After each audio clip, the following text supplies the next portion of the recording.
আসন্ন লোকসভা নির্বাচনে পূর্ব ত্রিপুরা আসনে কৃতি দেববর্মনকে বিপুল ভোটে জয়লাভ করার উদ্দেশ্যে শনিবার দুপুরে কাঞ্চনপুরে এক র্যালি অনুষ্ঠিত হয়। উপস্থিত ছিলেন মুখ্যমন্ত্রী প্রফেসর ডক্টর মানিক সাহা এবং পূর্ব ত্রিপুরার প্রার্থী কৃতি দেববর্মন, মন্ত্রী টিঙ্কু রায় সহ অন্যান্যরা।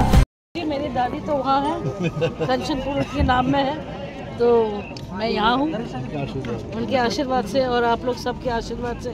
हमारे मुख्यमंत्री इतना साथ दे रहे तो जीतना निश्चय है। লোকসভার যে ইলেকশন আমাদের 26শে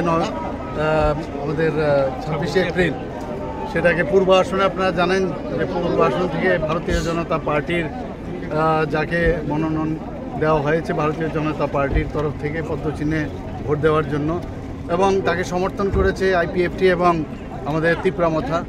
তো আজকে এখানে আমরা র্যালি করলাম কাঞ্চনপুর এলাকায়। তো বিপুল সারা আপনারা নিজেরও দেখতে পেয়েছেন। মানুষ চাইছে কবে মোদিজি আবার তৃতীয়বার প্রধানমন্ত্রী হবেন, এবং আমি নিশ্চিত যেভাবে চারিদিকে মানুষের মধ্যে একটা মানে যেভাবে সারা পাচ্ছি যে উনি আমাদের 370টা আমাদের দিয়েছে, টার্গেট দিয়েছে সারা ভারতবর্ষে, আমার মনে হয় দুটো তো পাবেই। এবং গত বছরের তুলনায় আমাদের 2019-এ যে ভোট আমরা ভোট পেয়েছিলাম তার থেকে অনেক বেশি সংখ্যক আমরা ভোট পাবো। ব্যুরো রিপোর্ট, খাস খবর।